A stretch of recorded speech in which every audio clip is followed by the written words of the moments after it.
this is Jacob from the Cinema Goat, and this is my review of The Odyssey. The Odyssey is a lot. It's an exhausting film, to be honest. I was exhausted. It's just under 3 hours. I think the way to describe it is there's a lot of movie in this movie, and the last time I felt like it was Avengers Infinity War. But mostly this is a good thing for someone, especially for someone who loves films. There's just a lot in there to digest and to explore and to figure out. And so I'm actually going to see it the second time today. Really looking forward to it. I'm mainly excited about being able to focus more on the details, both story and in terms of filmmaking, because now that I know what the story is and the structure, I will not have to focus so much, because as I mentioned before, this film is very exhausting, and one of the main thing is there's a lot of stories in this film. There's a lot of characters. It is Christopher Nolan. It is slightly non-linear, so to say. So you do really need to focus on watching it, and it's 3 hours, so you need to stay focused for 3 hours just to be able to keep up with what's happening. Yeah, before I get into the details of what I liked about the film, just a few basic pieces of information. This is Christopher Nolan's first film since 2023, Oppenheimer. It's been written and directed by him. It's been co-produced by him and his wife Emma Thomas. The cinematography was done by Hoyte van Hoytema, who has been Nolan's collaborator since Interstellar, and the music has been composed by Ludwig Göransson, and he's been Nolan's collaborator since Tenet, and he's also quite known for stuff like Mandalorian or Creed. The Odyssey was shot in several countries. Those countries are Scotland, US, Morocco, Italy, Iceland, and Greece, obviously. The principal photography took 91 days, and they actually apparently finished 9 days ahead of schedule, which just proves that Christopher Nolan is a very efficient filmmaker. It's one of the things he's known for. Another thing he's known for is the large amount of practical effects rather than VFX, and this is actually something I'm most excited for going to revisit the film tonight. Is there is a bunch of sequences that just look great, like visually they look great, and then you think, oh, it's Christopher Nolan. There's a fair chance there's no or not hardly at all any VFX here. But then, like, how do they do it? So at some point on the line, I'll watch some behind the scenes. But at this point, because I'm going to see the film for the second time, I'm just kind of looking forward to figuring out those things myself. It's part of the fun of revisiting your favorite films. Not that this is one of them. And the last piece of information about this film, as everyone with access to internet knows, this is the first movie that's been done entirely with an IMAX camera. And Christopher Nolan recommends The Odyssey to be watched in 70mm 1:43 ratio true IMAX screen, which there is only a handful of around the world. Now, I have very mixed feelings about this exclusivity. On the one hand, I understand he's pushing the format and he's pushing the industry in a certain direction. But at the same time, this is so inaccessible to most people. I'm not crazy about this idea. I've seen it in IMAX, in a regular IMAX. Which is dubbed LIMAX, because it's not a true ratio. It was 185 or 190 ratio. And I still really enjoy the film. Now, I do want to see it in the recommended format, but unfortunately, my closest cinema in London is with the true IMAX screen. It's booked up till like September, so I will try to go and see it the third time in the format he recommends in a couple of months, once some tickets are on sale again. Yeah, but I'm not obsessing about it, and I don't think anyone should. Anyway, enough of that. This is a great film. It is made by an experienced and established filmmaker who knows what he's doing, who's got his own style. So now, this is an epic film based on an epic archetypical story. But what Nolan does, he very much makes it his own. And I know there's been a lot of, I don't really read much into it, but I know there's a lot of discussions online about some of his artistic choices and costumes and casting and all that. Yeah, that's internet for you guys. I wouldn't waste time reading any of it. and just go and see the film and make up your own mind. What I do believe very strongly in is whenever it comes to making films or any other sort of fiction depicting something from history, there's always this discussion, how true is it? Now, this is the Odyssey. This is a story from like 3,000 years ago that was written much later, and it's been, before it was written, it had been passed orally for generations. So we're here now in 2026. We have no idea how much of the Odyssey or Iliad, for that matter, is true, and it could all be a lie. So trashing film, especially before the release, for lack of historical accuracy, in case such as this, it's just BS. This is a film. This is a work of an artist, Christopher Nolan, as an artist in charge of it. He's got every right to make his own artistic choices, and he does them. He's got his own style. This is his 13th film, and you can clearly see his style in it. And again, as an artist, he's got the right to make those artistic choices, and most importantly, he owns it. So I just all these discussions online are just a waste of time. So long story short, the film is directed masterfully, and my only little issue here is the writing, I guess. This story is episodic by nature. This is the story of Odysseus going home, and he's got different like adventures / encounters along the way. So these are what you could call episodes. Now, this is Nolan's film, and so you may not be surprised the story is not fully linear. So it does kind of jump back and forth in time. So this episodic nature of it might not be 100% obvious, but that's what it is. Due to this episodic nature of the story, I feel like everyone will have a preference. Because of that, the film feels a little bit uneven. And going back to what I said in the beginning, that it's an exhausting film. It's nearly 3 hours. There were a couple of moments where I was like, okay, I'm not particularly bothered by this sequence.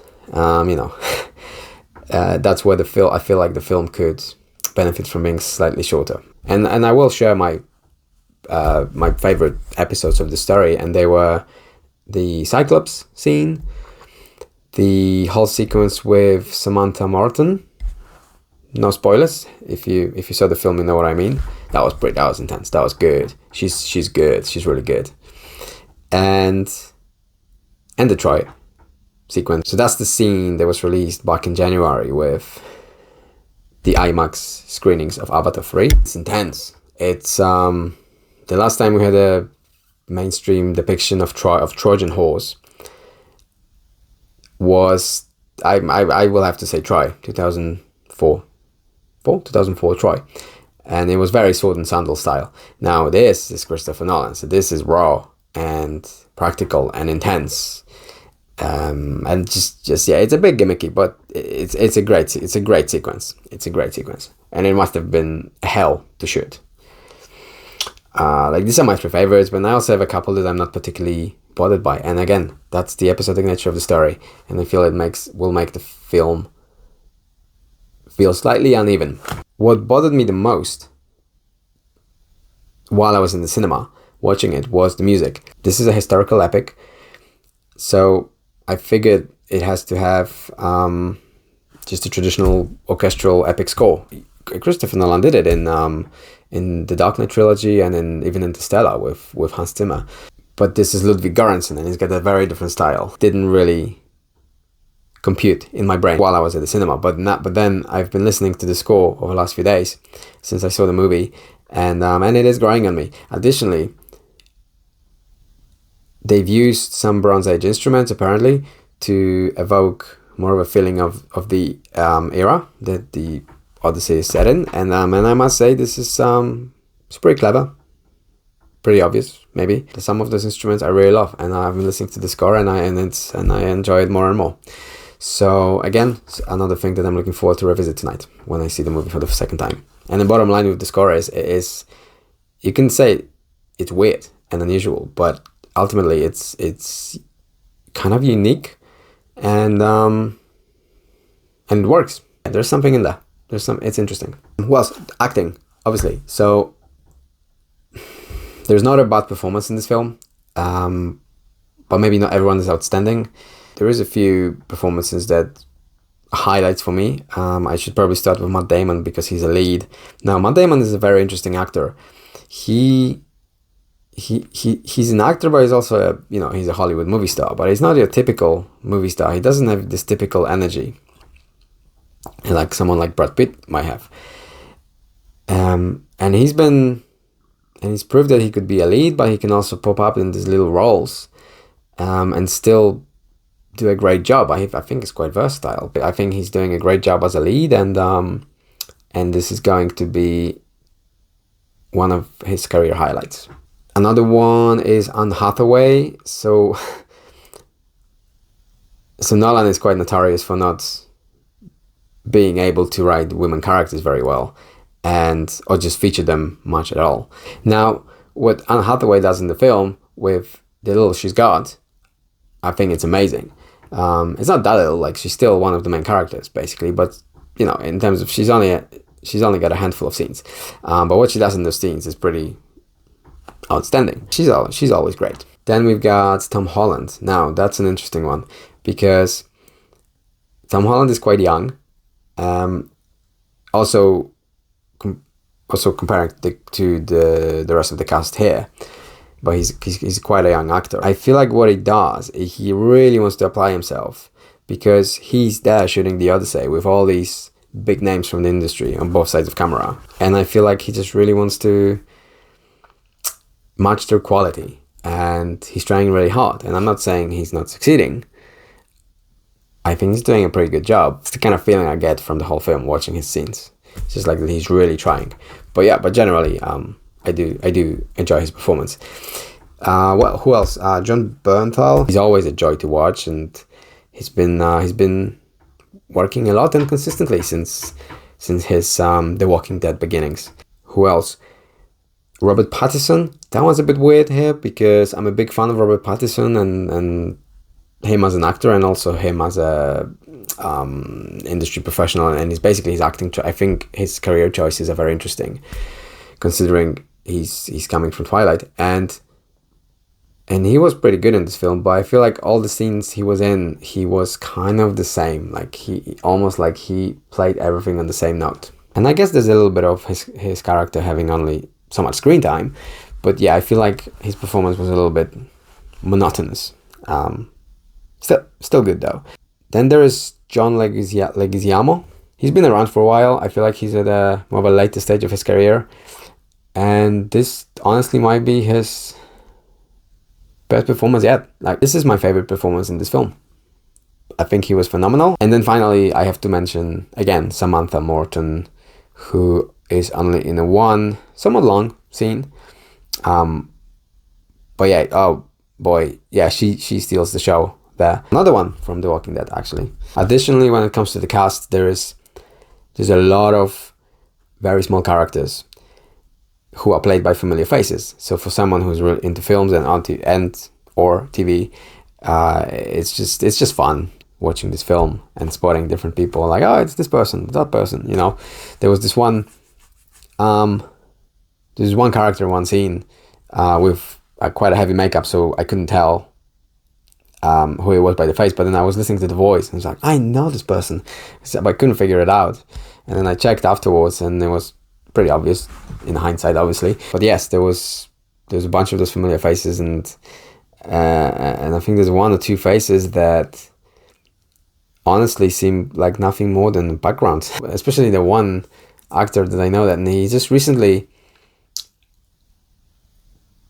led a show, and his own show, and here he is. Got no line. He's in two shots. One of them is blurred, and it's just, I guess, if you get a chance to be in Christopher Nolan film, most people will just say yes, regardless of how big the role is or how small the role is. And finally, I feel like I need to mention the themes in the film.